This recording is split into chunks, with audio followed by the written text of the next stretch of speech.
90% of the world has figured out that the metric system is far better than the English system. But the fact of the matter is, because of where you were born, you were cursed to live under the English system. So, I'm sorry.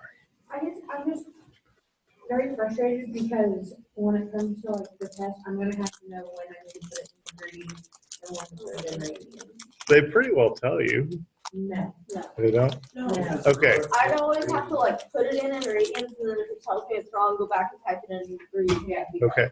So one big hint, radians is like the non-unit. If you don't see anything there, it's radians.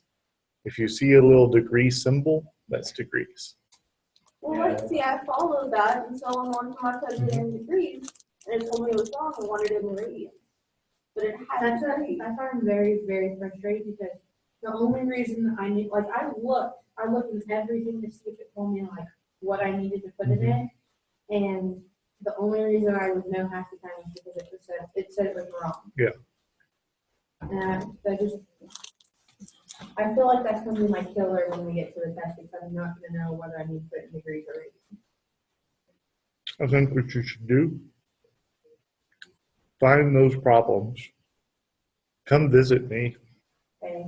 and I can probably tell you how you can tell. But it's kind of hard when you're just saying, oh, there was these problems. Okay, yeah. I'll All right. Sorry.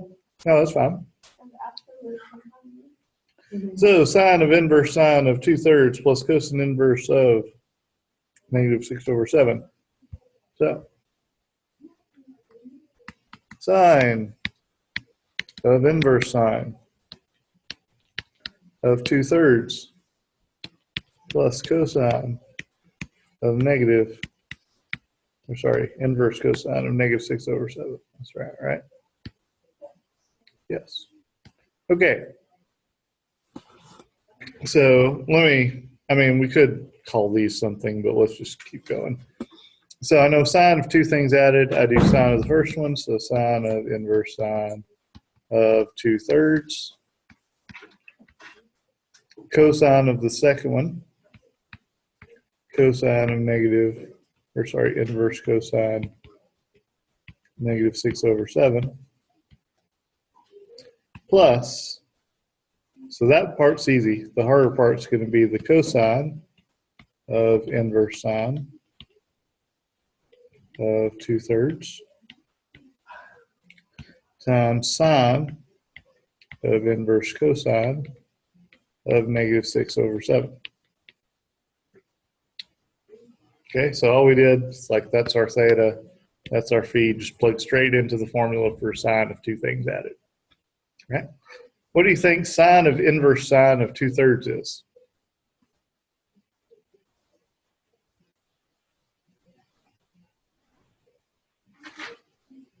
I'm not sure. What does inverse function mean? Where that is that? Yeah, it's saying, okay, first I want to think of what theta gives me sine equals 2/3. That's what inverse sine of 2/3 means.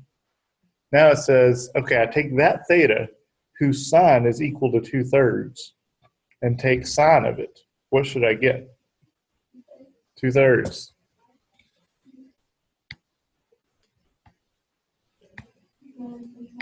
That's not right.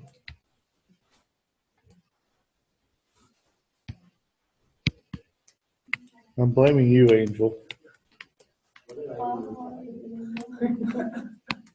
I didn't say it was your fault. I'm saying I'm blaming you. There we go. All right, so that's 2/3.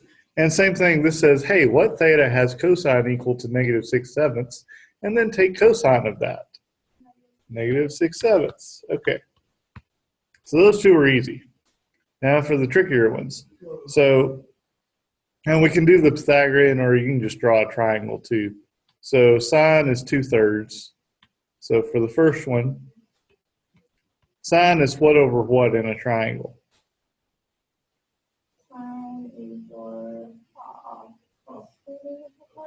Yeah, opposite over hypotenuse. So sine theta is 2/3.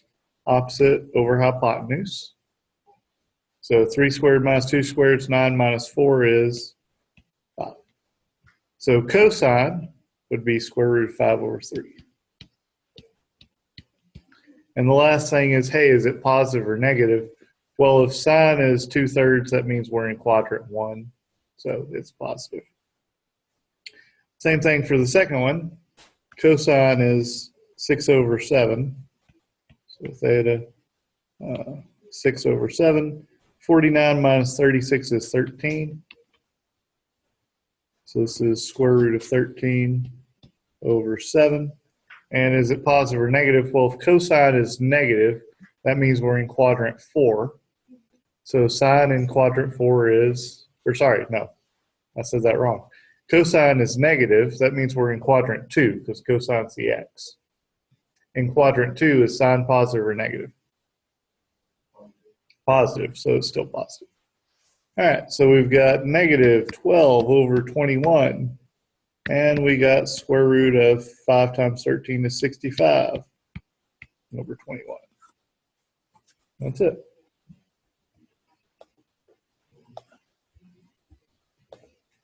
So negative 12 plus square root 65 over 21. Boom. What's wrong with you saying now? How about that, girl?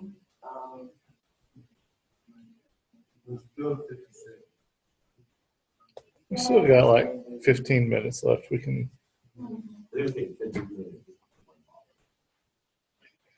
Come on, think positive. You're positive it will take 15 minutes. No, it's gonna take